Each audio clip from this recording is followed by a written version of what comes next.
Dear students अस्सलाम वालेकुम। इस वीडियो में हम पढ़ने वाले हैं क्लास 10th एक्सरसाइज 9.1 का क्वेश्चन नंबर 9। क्वेश्चन नंबर 9 है the angle of elevation of the top of building from the foot of tower is 30 degree and the angle of elevation of the top of tower from the foot of building is 60 degree. Question को समझते हैं पहले। If the tower is 50 metre high find the height of building. देखो, ये सामने एक tower है और उसके सामने एक बिल्डिंग है, ठीक है। अब एंगल से हमें पता चल रहा है कि जो टावर की हाइट है ना वो ज्यादा है as compare to building, because question बोल रहा है कि फुट ऑफ बिल्डिंग से टावर के टॉप तक जो एंगल बन रहा है वो 60 डिग्री का बन रहा है, लेकिन टावर के बेस से बिल्डिंग के टॉप तक जो एंगल बन रहा है वो 30 डिग्री का बन रहा है, ठीक है।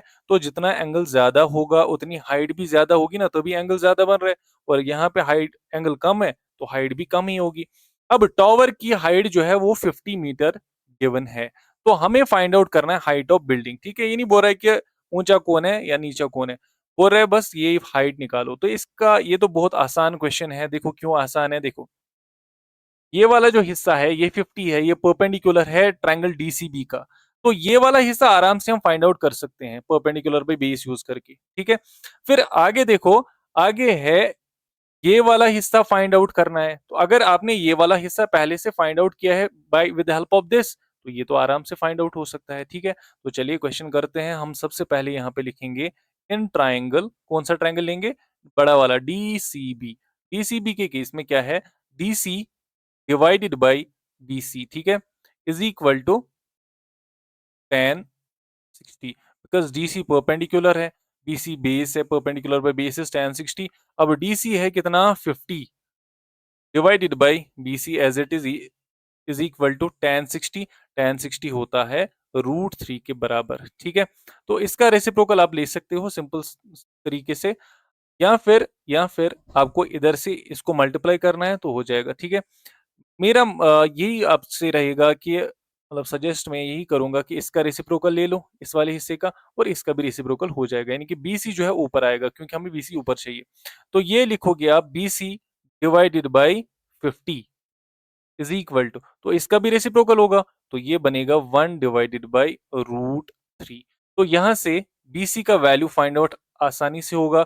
ये 50 मल्टीप्लाई करेंगे 1 को तो बनेगा 50 डिवाइडेड बाई √3। अब आपको पता है कि डिनोमिनेटर में जब हमें रूट में होता है तो हम इसको रैशनलाइज करते हैं। तो √3 से मल्टीप्लाई करेंगे, √3 से डिवाइड करेंगे, तो ये बनेगा 50 √3 डिवाइडेड बाई, अब ये √3 इंटू √3 स्क्वायर होता है, ठीक है ना। तो ऐसे लिखेंगे √3 स्क्वायर, स्क्वायर और रूट कैंसिल हो जाएगा, तो आंसर हमारा क्या बचेगा 50 √3 डिवाइडेड बाई 3। तो ये आंसर नहीं है, ये असल में है BC को हमने फाइंड आउट किया, ये निकला 50 √3 डिवाइडेड बाई 3।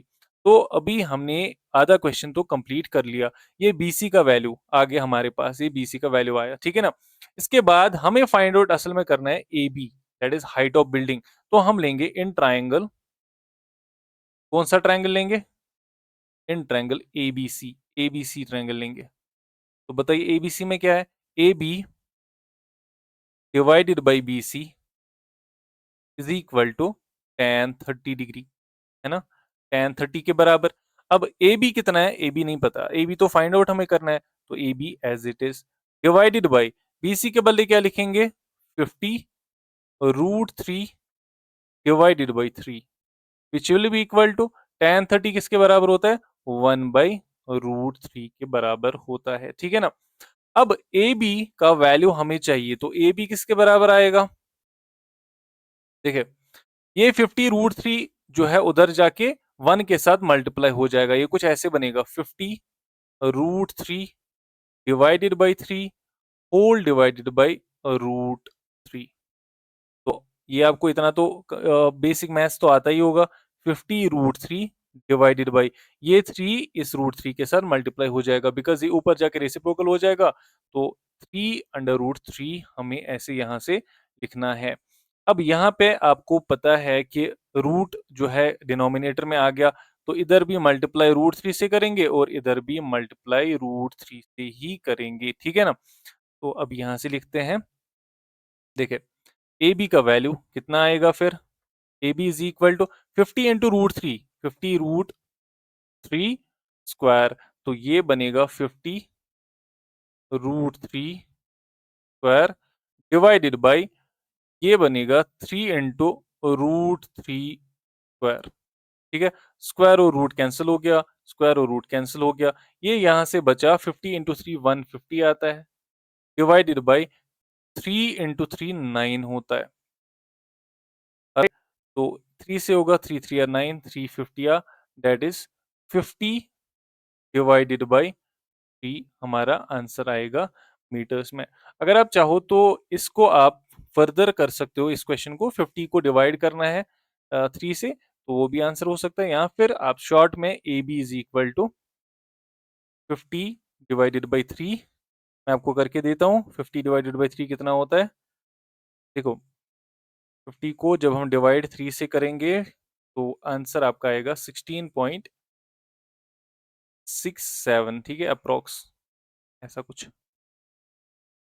तो ये है आपका आंसर, ये है हाइट ऑफ बिल्डिंग। तो देर आप एंड पे लिखोगे देयरफॉर हाइट ऑफ बिल्डिंग जो है, height of building is equal to 16.67, ठीक है। Thank you.